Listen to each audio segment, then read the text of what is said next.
আয়াত 213।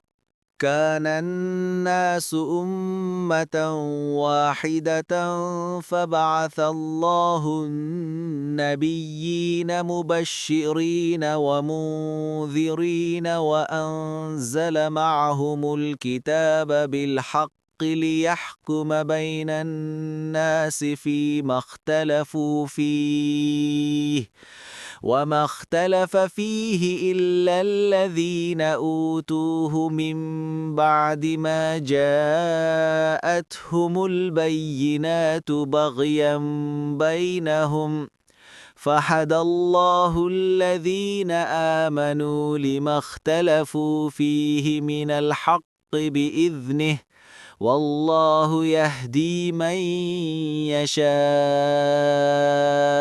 إلى صراط মুস্তাকিম। অনুবাদ: সমস্ত মানুষ ছিল একই উম্মাত।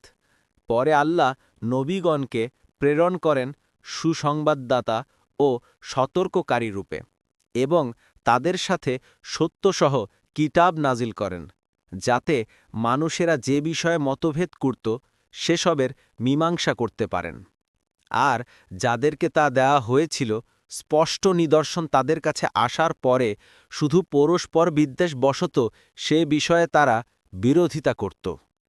অতঃপর আল্লাহ তার ইচ্ছাক্রমে ঈমানদারদেরকে হিদায়েত করেছেন সে সত্য বিষয়ে যে ব্যাপারে তারা মতভেদে লিপ্ত ছিল, আর আল্লাহ যাকে ইচ্ছা সরল পথের দিকে হিদায়েত করেন।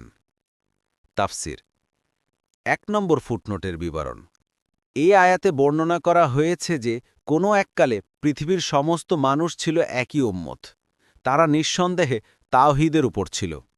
ইবনে আব্বাস রাদিয়াল্লাহু আনহু বলেন, আদম ও নূহ আলাইহিমাসসালামের মাঝে 10টি প্রজন্ম গত হয়েছে যারা সবাই তাওহীদের উপর ছিল।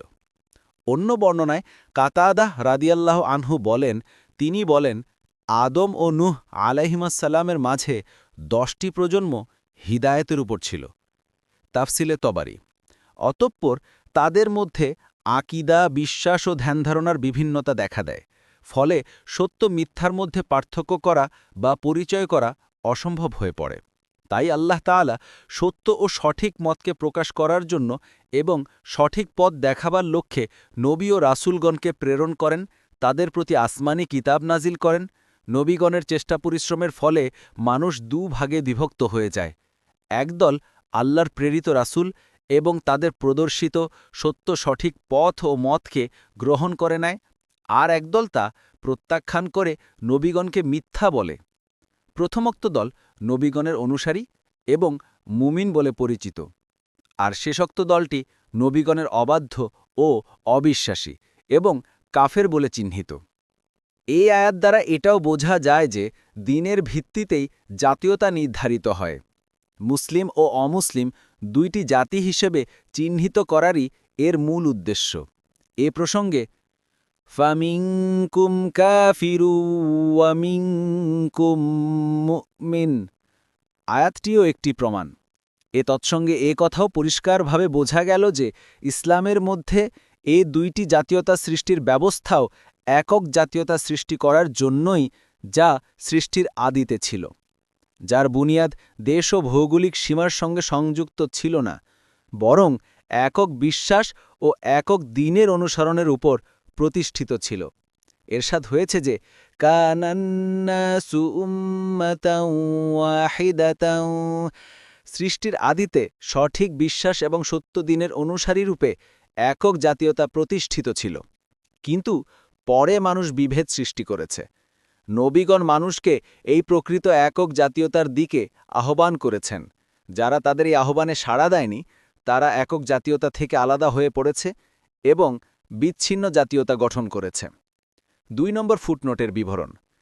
আর যেহেতু পূর্ববর্তী কিতাবগুলোতে পরিবর্ধনের মাধ্যমে সেসব নবী রাসূলদের শিক্ষাকে নষ্ট করে দেয়া হয়েছিল বলেই আরও নবী রাসূল প্রেরণ এবং কিতাব প্রেরণের প্রয়োজন দেখা দিয়েছিল, সেহেতু কোরআনকে পরিবর্তন হতে হেফাজত রাখার দায়িত্ব আল্লাহ তাআলা স্বয়ং গ্রহণ করেছেন এবং কোরআনের শিক্ষাকে কিয়ামত পর্যন্ত এর প্রকৃত রূপে বাহাল রাখার জন্য উম্মতে মুহাম্মদীর মধ্য থেকে এমন এক দলকে সঠিক পথে কায়েম রাখার ওয়াদা করেছেন, যে দল সবসময় সত্য দিনে অটল থেকে মুসলিমদের মধ্যে কোরআন ও সুন্নাহর সঠিক শিক্ষা প্রচার ও প্রসার করতে থাকবে। কারও শত্রুতা বা বিরোধিতা তাদের উপর কোনো প্রভাব বিস্তার করতে পারবে না। এজন্যই তারপরে নবুয়ত আর ওহির দ্বার বন্ধ হয়ে যাওয়া ছিল অবশ্যম্ভাবী বিষয়। এই বাস্তবতার প্রেক্ষিতেই সর্বোপরি খতমে নবুয়ত ঘোষণা করা হয়েছে। মাআরিফুল কুরআন ৩ নম্বর ফুটনোটের বিবরণ, অর্থাৎ মন্দ লোকেরা প্রেরিত নবীগণ ও আল্লাহর কিতাবের বিরোধিতা করাকে পছন্দ করেছে এবং তাদের বিরুদ্ধে সর্বশক্তি নিয়োগ করার জন্য প্রস্তুত হয়েছে। সুতরাং ঈমানদারদের পক্ষে তাদের এখন দুরাচারের জন্য মনকষ্ট নেওয়া উচিত নয়। যেভাবে কাফেররা তাদের পূর্বপুরুষদের পথ অবলম্বন করে নবীগণের বিরোধিতার পথ ধরেছে, তেমনিভাবে মুমিন ও সালেহগণের উচিত নবীগণের শিক্ষা অনুসরণ করা, তাদের অনুসরণে বিপদ আপদে ধৈর্য ধারণ করা এবং যুক্তিগ্রাহ্য মনোমুগ্ধকর ওয়াজ ও নম্রতার মাধ্যমে বিরোধিতাদেরকে সত্য দিনের প্রতি আহ্বান করতে থাকা। মাআরিফুল কোরআন। পরবর্তী তাফসিরে যেতে ভিডিওটি শেষ হওয়ার পূর্বেই এই বক্সে ক্লিক করুন। ভয়েস বা উচ্চারণে অনিচ্ছাকৃত ত্রুটি ক্ষমাসুন্দর দৃষ্টিতে দেখবেন ইনশাআল্লাহ।